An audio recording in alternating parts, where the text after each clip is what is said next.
Hey everybody, just want to welcome you to week 13, module 13 for ME14 Mechanics of Solids. So within this module, we're going to be doing a couple different things. The first thing we'll be doing is starting our topic of columns. We're also going to be spending some time with our group project. So this is the module where we'll be giving the other groups your problem for them to solve, then you'll be solving one other group's problem and turning it back into them for them to grade it for you. So other bookkeeping items for this week, you do have your quiz number 13. This has been posted to Blackboard and it'll be due by Friday at 4 p.m. A reminder, as always, I do have office hours scheduled from 9:30 to 10:30 a.m. on Wednesdays. If this time doesn't work for you, please send me an email, a message, or a chat, and we'll find a time that does work for both of us.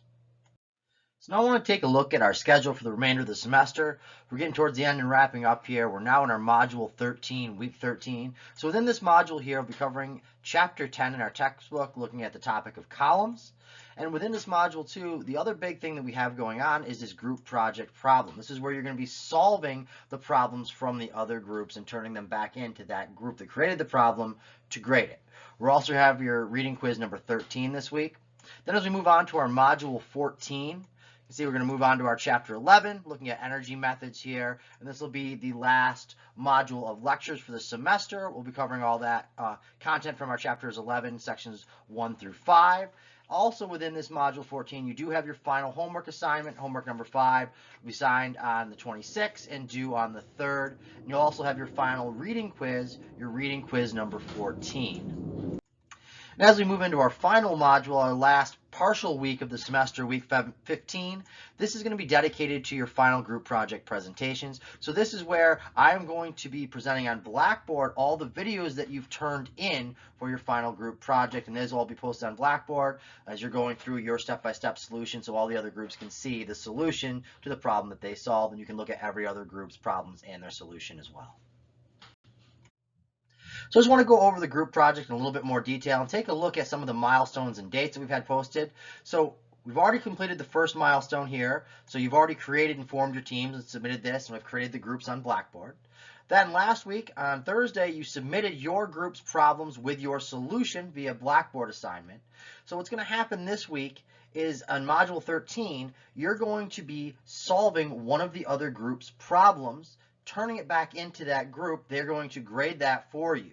So that's the next step within our group project. And then the final step is where you're going to be creating that video, doing a virtual presentation that you're going to submit to Blackboard of that video of you going through your solution to your problem that you created. So just a reminder, these are the 9 different teams that we can see here. We have Team UVM, Team Yellow, the Fantastic Four, Mechanics Madness, Torsion Loads, Team Squidward, Alpha, Everything, and the Leftovers. So these are the 9 teams. So again, we're going to be just giving one other group your problem to solve. So I'm going to go through that next and how that organization goes. So here is the assignment organization. So Team UVM gives their problem to Team Yellow. Team Yellow then solves this and turns it back into Team UVM for a grade. And then Team Yellow gives their problem to Fantastic Four. Fantastic Four solves this and turns it in for Team Yellow to grade. Fantastic Four gives their problem to the Mechanics Madness, and Mechanics Madness solves this and turns it back into Fantastic Four to grade. Now Mechanic Madness gives their problem that they created to the Torsion Loads. Torsion Loads solves this and turns it back in to the Mechanics Madness to grade. The Torsion Loads gives their problem to Team Squidward. Team Squidward solves this and turns it back into Torsion Load to grade. Then we'll have that Team Squidward gives the problem they created to Alpha. Team Alpha solves this and turns it back into Team Squidward to grade. Alpha gives their problem to Everything. Everything solves this and turns it back into Alpha to grade. And Everything gives the problem they created to the Leftovers. Leftovers solves this and turns it back into Everything to grade. And finally, the Leftovers gives their problem to Team UVM, back up there again, and Team UVM solves this and turns it into the Leftovers to grade. So this is the assignment organization of who you're going to be whose problem you're going to be solving, who you're turning it into. So no reminder for these group projects. Well, this is going to be the evaluation criteria. So your problem, your solution you're handing it to me this week is worth 25% of that grade.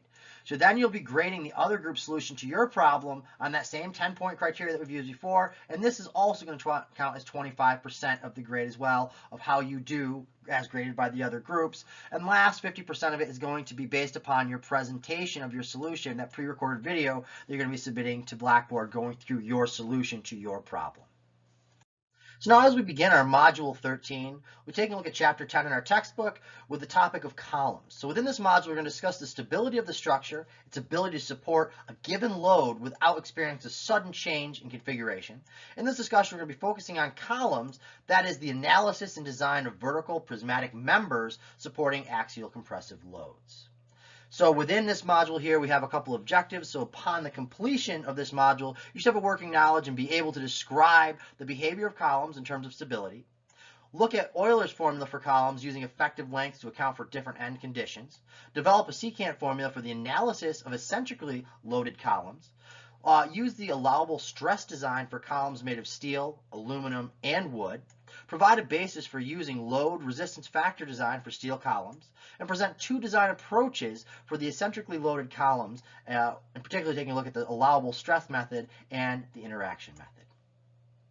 So as this relates to our textbook, this is going to be Chapter 10. The first module will break this down in 13.1, will be sections 1 and 2 from Chapter 10, and for Module 13.2, this will be sections 3 and 4 from Chapter 10. So we'll be breaking this module down into two different sections, 13.1 and 13.2. For our module 13.1, taking a look at the topic of columns from Chapter 10, specifically looking at stability and eccentric loading. So within this, we're looking at the stability of different structures and talk about eccentric loading and the secant formula. So within this, some activities we'll be doing is going through our theory for the above topics here, talking about some of the governing equations, some practical applications, and then going through some problem solving. So as we continue on with our second section for Module 13, our Module 13.2, we'll be taking a look again at our columns. In particular, we're going to be looking at our load design. So within this here, we're going to be looking at our centric load design as well as our eccentric load design and comparing those two. So within this, we'll be going over our theory related to both of those, our governing equations, looking at some practical applications, and then going through some problem solving.